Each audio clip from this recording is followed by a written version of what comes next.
Hi, and welcome to Academic Compliance Academy of Anti-Money Laundering. So in this video, I'm going to talk about the National Risk Assessment, or the NRA.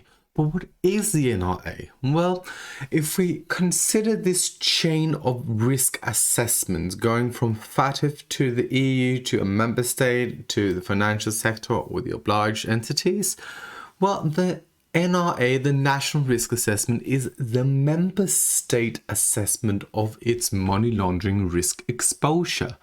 Of course, this assessment have to take account of the assessments coming from FATF and the EU Commission. And the idea here is to analyze the national level of money laundering risk to inform the obliged entities, the financial sector within that country, and also other member state countries of the risk exposure within the national borders.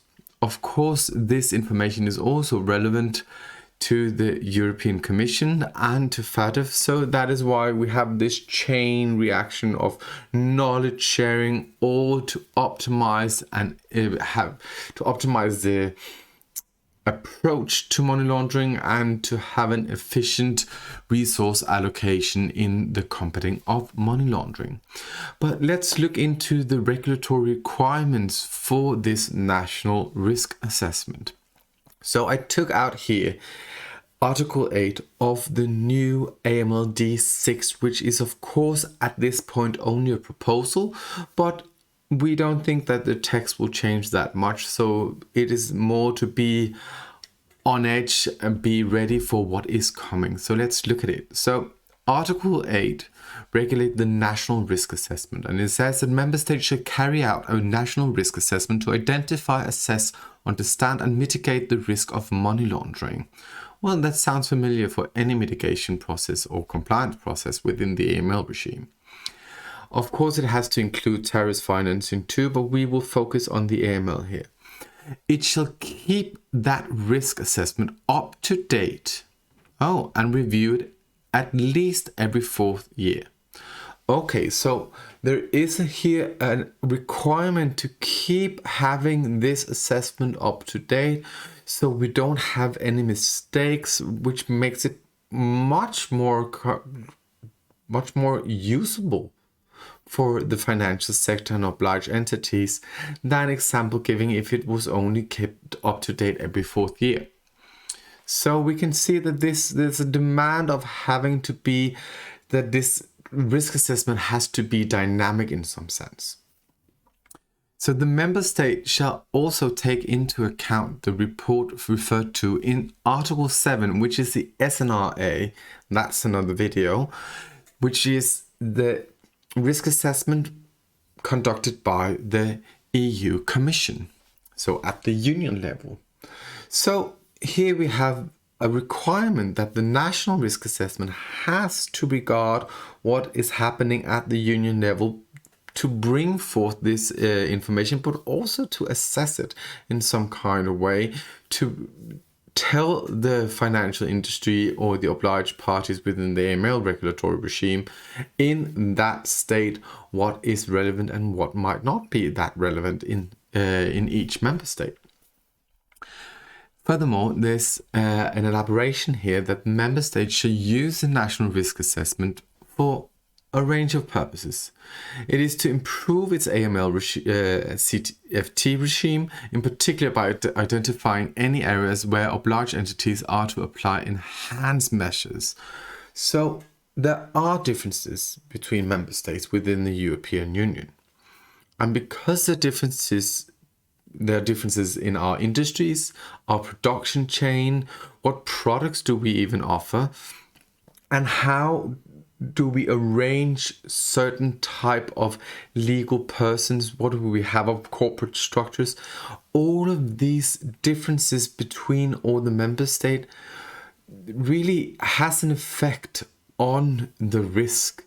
And thereby it is very important that the member state can inform all the obliged parties, the operational side, or the banks, the financial sector, of which particular risk in this country might be high risk and therefore have a demand to apply enhanced measures to mitigate the money laundering risk. Also, it is the point of this risk assessment to identify sectors that might be of lower risk and of greater.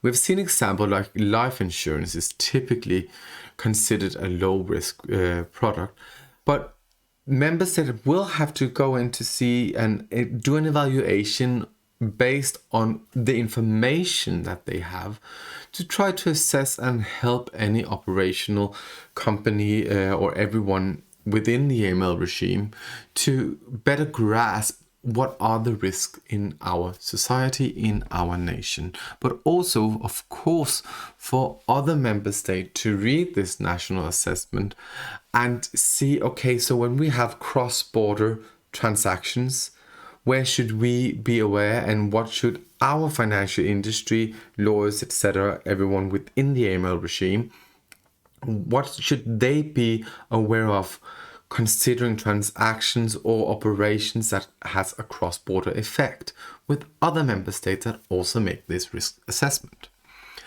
So beside this, the national risk assessment also have to kind of classify the risk of money laundering that is connected to each type of legal person and legal arrangement. And we have seen that this is very important because there are certain legal arrangements that are used in some member states and might even be illegal in other member states.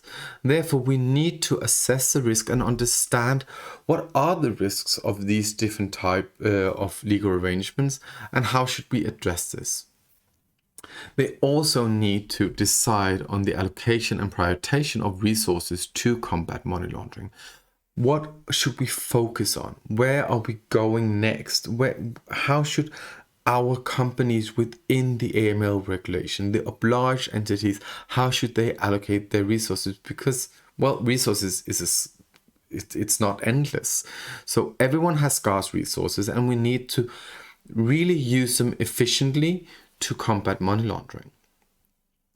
They need to ensure that appropriate rules are drawn up for each sector area in accordance with the risk of money laundering, and they also need to make sure that the competent authorities have direct access to information that is needed.